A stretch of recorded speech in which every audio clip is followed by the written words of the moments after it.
Hi hello. ഇതൊരു last Sunday എടുത്തതാണ്. ചുമ്മാ ഒരു മാമ്പഴപ്പുളിശ്ശേരി ഉണ്ടാക്കി. അപ്പം വീഡിയോ എടുക്കാമെന്ന് വിചാരിച്ചു.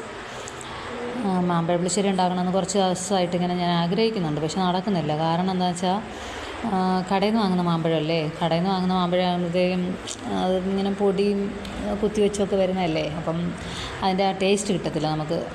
ഇതും വലിയ ടേസ്റ്റൊന്നുമില്ല, കാരണം വീട്ടിലുണ്ടായതാണ്. എന്നാലും എന്തോ മാമ്പഴ പുളിശ്ശേരിക്ക് ചെറിയ മാങ്ങയല്ലേ വേണ്ടത്, ഇത് ഇത്തിരി വലുതാണ്.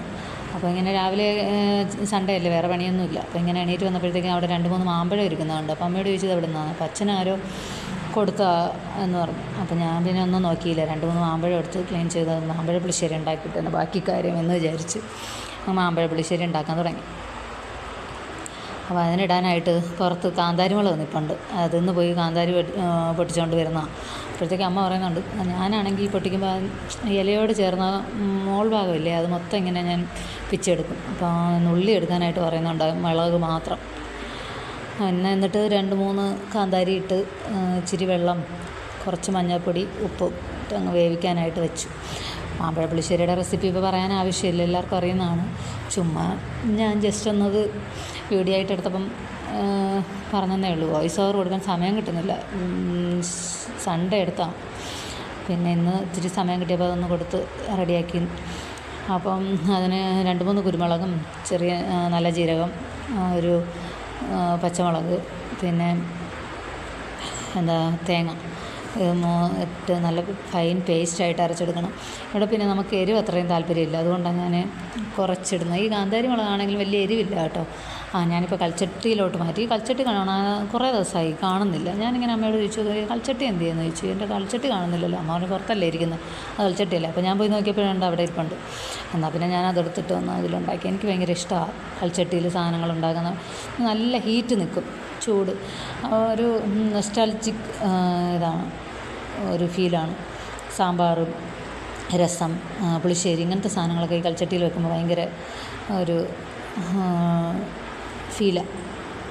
അപ്പം ഞാൻ വിചാരിച്ചു ഇത്തിരി വെള്ളം കൂടിപ്പോയോ എന്ന് വിചാരിച്ചേ, പക്ഷേ വെള്ളമൊന്നും കൂടിയിട്ടില്ല കേട്ടോ. കറക്റ്റ് കൺസിസ്റ്റൻസി ആയിരുന്നു. നല്ല ഇത്തിരി അധികം വെള്ളവും ഒരുപാട് വെള്ളമായിട്ടില്ല, അല്ലെങ്കിൽ ഇത്തിരി ഭയങ്കര കട്ടിയായിട്ടില്ല. നല്ല കറക്റ്റ് കൺസിസ്റ്റൻസി ഒക്കെ ആയിരുന്നു.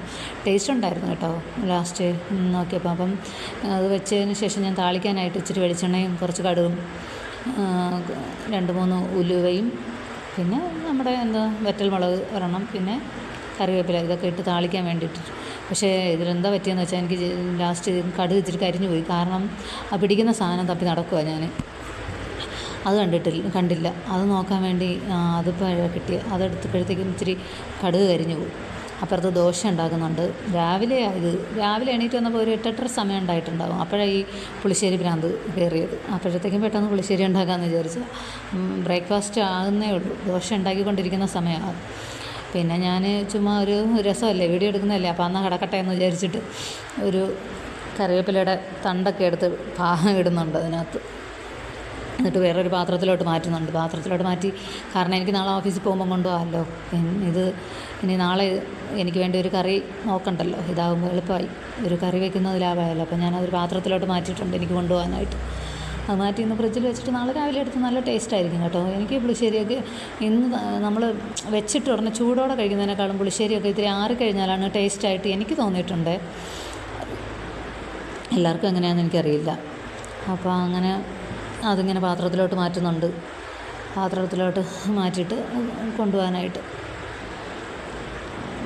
പിന്നെ കുറേ വീഡിയോ ഒക്കെ എടുത്തത് വെച്ചിട്ട് ഫോട്ടോ എടുക്കണം വിചാരിച്ച് നടന്നില്ല. അങ്ങനെ ഇത് കഴിഞ്ഞിട്ട് ഇന്ന് ആളി വന്ന് നോക്കിയപ്പോഴത്തേക്കും അച്ഛനെ ഐ ഓപ്പറേഷൻ കഴിഞ്ഞിരിക്കുക. അപ്പം കണ്ണിന് മരുന്നൊഴിച്ച് കൊടുക്കുന്നത്. സ്നേഹത്തിൽ ഇരിക്കുമ്പോഴാണ് സ്നേഹം ഇച്ചിരി പിണങ്ങിയിരുന്നാൽ പിന്നെ കാല് പിടിക്കേണ്ടി വരും. മരുന്നഴിക്കടാന്ന് ഒഴിക്കത്തില്ല. പിന്നെ അത് ഞാനിങ്ങനെ പറഞ്ഞിട്ട് അത് കഴിഞ്ഞപ്പോൾ നമ്മുടെ വീടിന് അടുത്ത് ഒരു പുഴയുണ്ട്. അപ്പം കുളിക്കാൻ പോകുന്ന അങ്ങ് കുറേ അലക്കാനൊക്കെ ഉണ്ടായിരുന്നു. അപ്പോൾ അത് വേണ്ടി പോകുന്ന അപ്പം ഞാൻ അവിടെ നിന്ന് വഴി കണ്ട 2 പൂ അവിടെ കുറേ നിൽപ്പുണ്ട്, ഈ മഞ്ഞ കളർ പൂ. അതൊന്ന് 2-3 പറിച്ച് എന്തിനാണ് വീഡിയോ എടുക്കാനും ഫോട്ടോസ് എടുക്കാനും വേണ്ടിയിട്ട്. അതൊക്കെ എടുത്ത് ഇങ്ങനെ നടന്നു പോകുന്നതാണ് കാണുന്നത്. അത് ഇതിൻ്റെ മേലെ 2 അമ്പലങ്ങളുണ്ട്, പക്ഷേ നമുക്ക് പോകാൻ പറ്റത്തില്ല. ഞങ്ങളിപ്പം എത്തിയപ്പോഴത്തേക്ക് ഒരു 11 മണി ആയിട്ടുണ്ടാവും. രാവിലെ 9-9:30 അമ്പലം അടയ്ക്കും. വൈകുന്നേരം ആണെങ്കിൽ അമ്പലത്തിലൊക്കെ പോകാം. പക്ഷെ നല്ല രസമാണ്. ഇപ്പം വെള്ളമുണ്ട്, അതുകൊണ്ട് ഇല്ലെങ്കിലും അങ്ങനെ ഒരുപാട് പറ്റാറില്ല, എന്നാലും ഉണ്ടാവാറുണ്ട്. അപ്പം ഇതാ അവിടെ കണ്ടില്ലേ, ഇതൊക്കെ കുറേ വീഡിയോസും ഫോട്ടോസും ഒക്കെ എടുത്ത് കുറേ ഇടയ്ക്ക് ഞാൻ പോകാറുണ്ട് കേട്ടോ. ചിലപ്പം മേക്കപ്പൊക്കെ ചെയ്തിട്ടാണ് പോകുന്നത് അവിടെ വീഡിയോസ് എടുക്കുന്നത്. നല്ല പ്രകൃതി ഭംഗിയാണ്, അതുകൊണ്ടാണ്. അതൊക്കെ കഴിഞ്ഞ് ഇങ്ങനെ അതാ അവിടെ കാണുന്ന ഒരമ്പലം.